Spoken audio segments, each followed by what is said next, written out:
Bonjour, bienvenue, j'espère que vous allez bien, j'espère que tout va bien pour vous.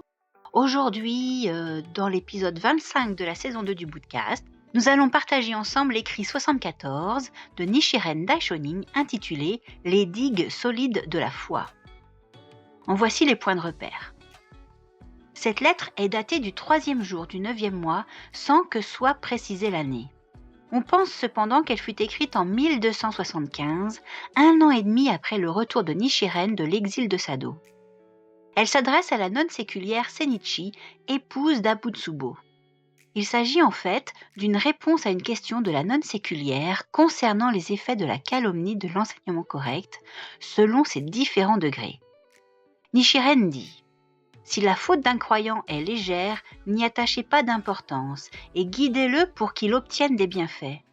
Si elle est grave, encouragez-le à renforcer sa foi pour expier cette transgression. » Et il lance aussi cet avertissement. Le fait est que des calomnies, même mineures, peuvent conduire à d'autres qui sont graves et les effets que l'on devrait alors subir seraient bien pires. En conclusion, Nichiren fait l'éloge de la nonne séculière Senichi qui lui pose cette question sur la calomnie de l'enseignement correct. Voici donc le contenu de l'écrit 74 de Nichiren Daishonin intitulé « Les digues solides de la foi ». Dans votre lettre, vous demandez de quelle façon la rétribution varie en fonction du degré d'opposition à l'enseignement correct. Tout d'abord, le Sutra du Lotus fut enseigné pour mener tous les êtres vivants vers la voie du Bouddha. Cependant, seuls ceux qui ont foi en lui atteignent la bodhéité. Ceux qui s'y opposent tomberont dans la grande citadelle de l'enfer aux souffrances incessantes.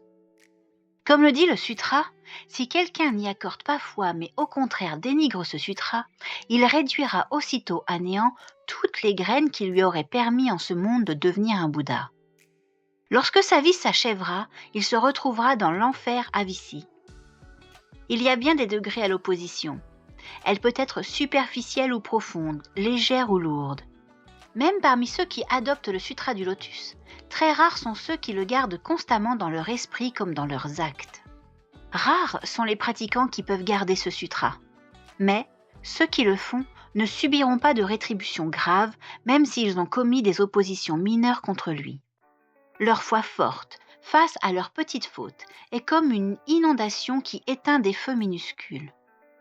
Il est dit dans le Sutra du Nirvana. Si un moine, même bon, voit quelqu'un détruire l'enseignement et n'y prête pas garde, s'il s'abstient de tout reproche, ne chasse pas cet individu ou ne le punit pas pour sa faute, alors vous devez réaliser que ce moine trahit l'enseignement du Bouddha. Mais s'il chasse celui qui détruit la loi, lui adresse des reproches ou le punit, alors c'est mon disciple et un véritable auditeur. C'est cette mise en garde qui m'a poussé à m'exprimer ouvertement contre la calomnie en dépit des diverses persécutions auxquelles j'ai été confrontée, parce que je serais devenue un ennemi du Sutra du Lotus si je ne l'avais pas fait. Cependant, cette calomnie peut être mineure ou grave, et il est parfois préférable de feindre l'indifférence plutôt que de s'y attaquer. Les écoles Shingon et Tendai calomnient le Sutra du Lotus et devraient être sévèrement réprimandées. Mais sans une grande sagesse, il est difficile de faire correctement la distinction entre les enseignements que Nichiren propage et leur doctrine.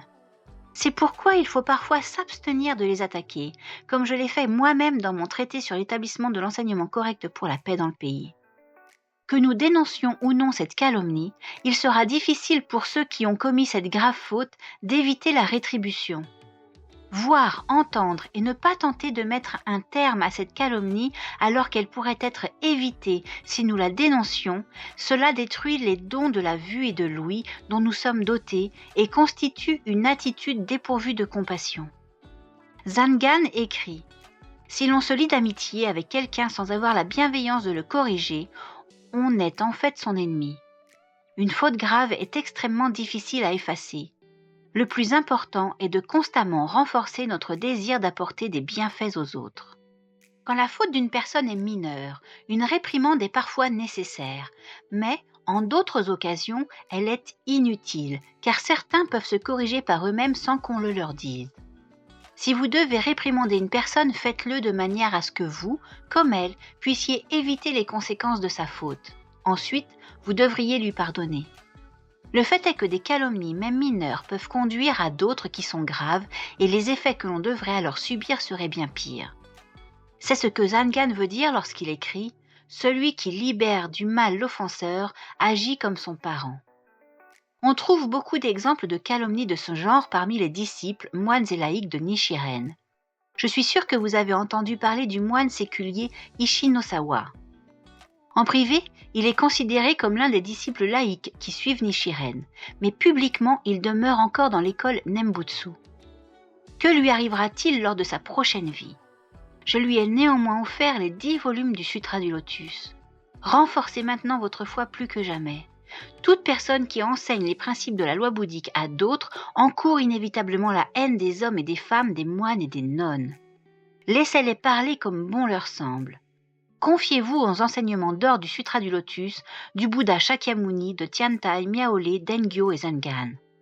C'est ce que signifie l'expression « pratiquer en suivant les enseignements du Bouddha ».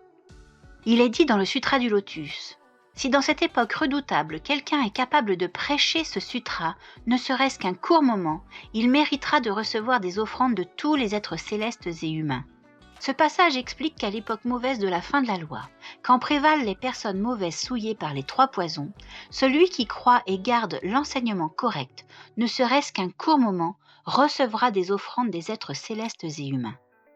Vous devriez aujourd'hui faire un grand vœu et prier pour votre vie prochaine.